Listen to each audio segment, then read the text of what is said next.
Good morning, class. I hope we're all having a great day, staying safe, and staying physically active. Today, we're going to continue our lessons with basketball, but now we're going to focus specifically on free throw shooting. Let's get started. So, here are the standards and objectives that I have for you.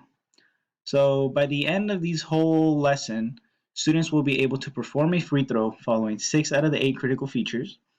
You all will also be able to make at least one correction to your free throw form to improve your free throw percentage, along with accept responsibility for free throw improvement outside of the classroom.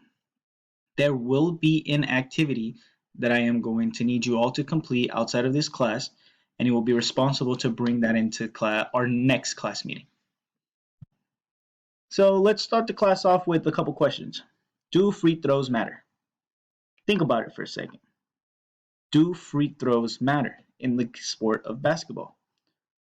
So let's discuss if being a good free throw shooter matters, or if free throws can change the outcome of the game.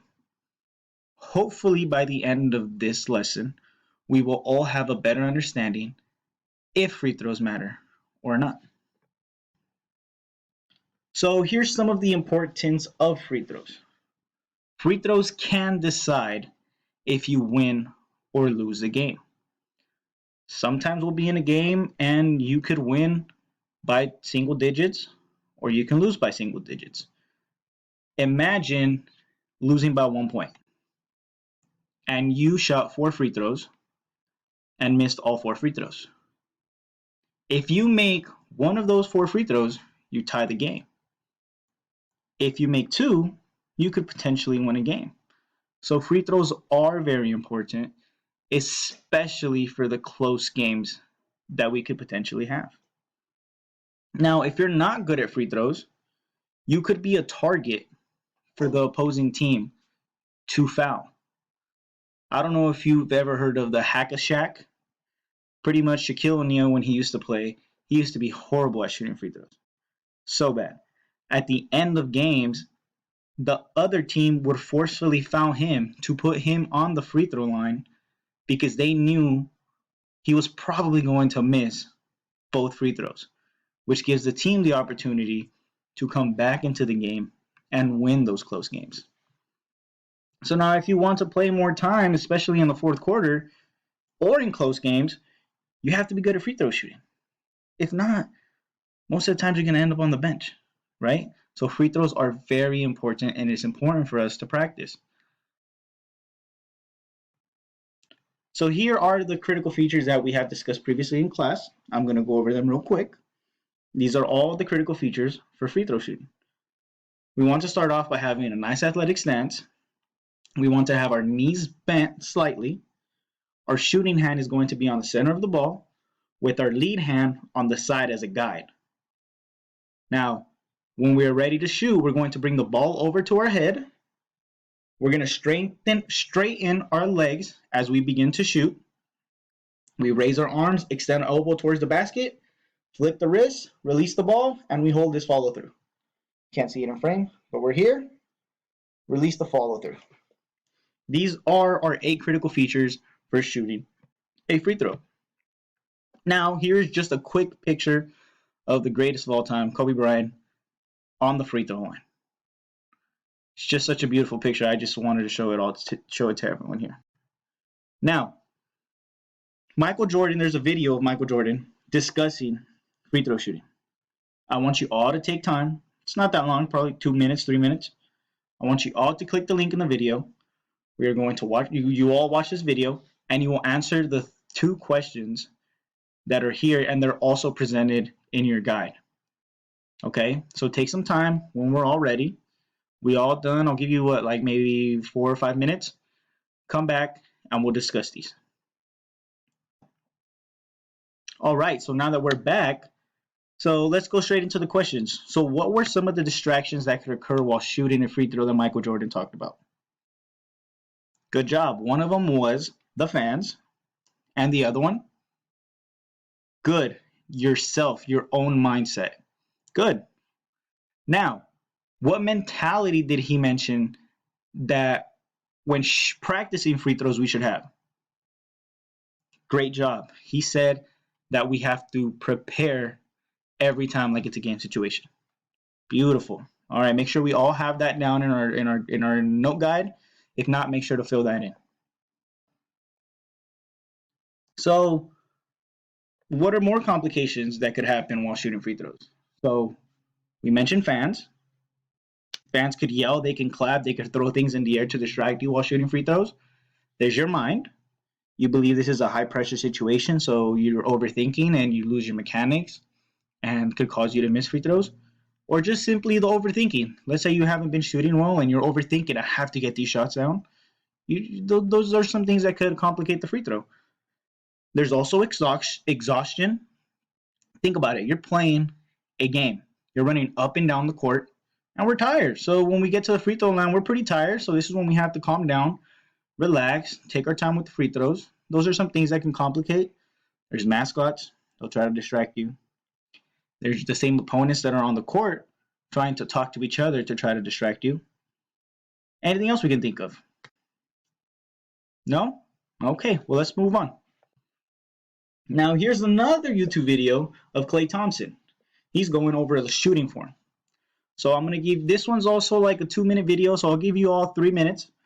We'll watch this video, answer this question on your study guide, and we're going to come right back. Good, so we all answered the question.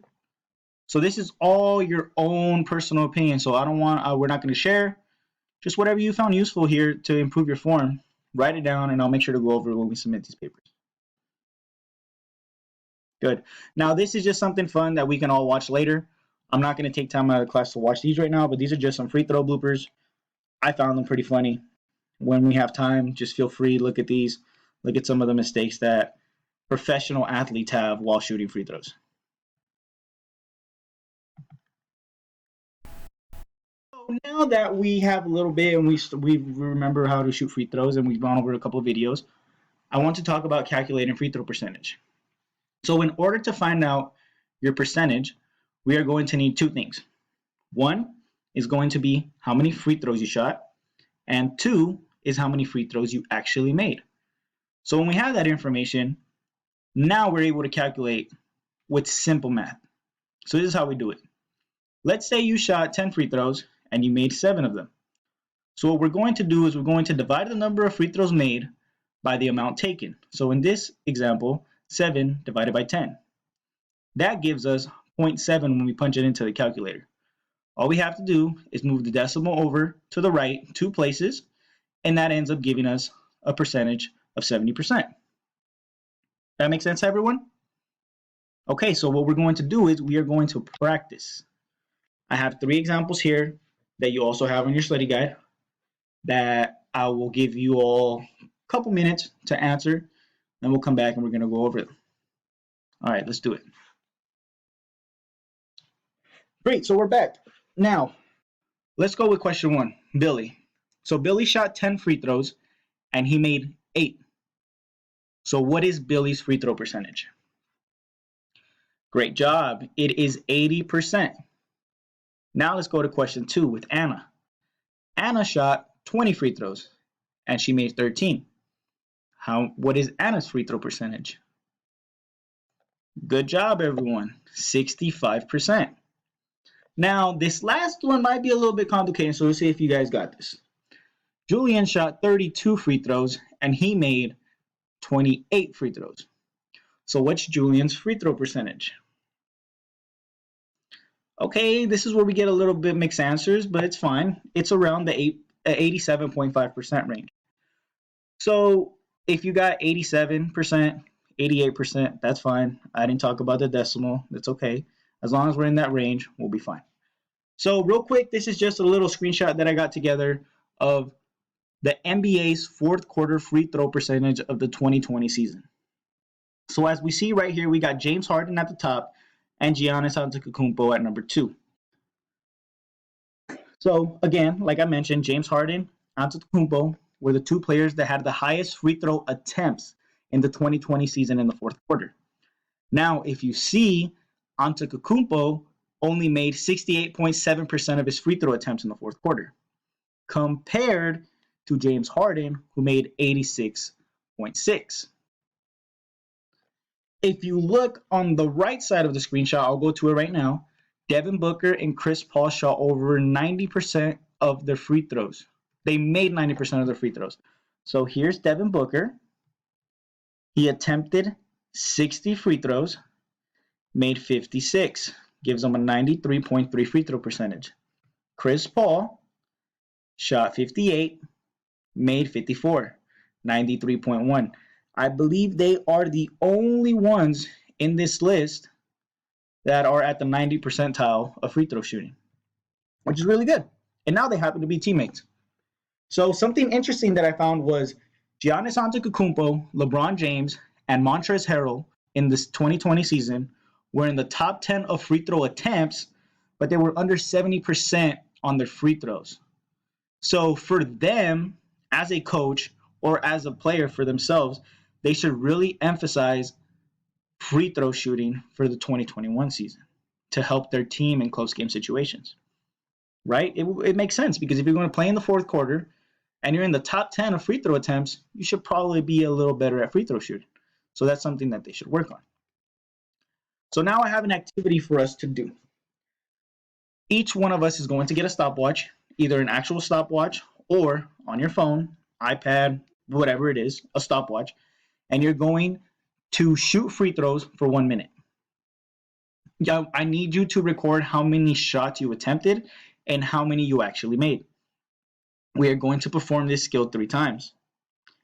You will calculate your free throw percentage at the end and record your stats on the note on the guided notes. I want you all to please have this done by our next class meeting. Should only take you 5 minutes. A couple minutes to warm up, 1 minute time, 3 times. Done. This is all in your guided notes. So please make sure to get this done by our next class period. And that's pretty much it for me. Any questions? If nobody has any questions right now, you all have my email. Please email me. Just feel free. I'm available. So everyone, have a great day. See you all next class. Bye.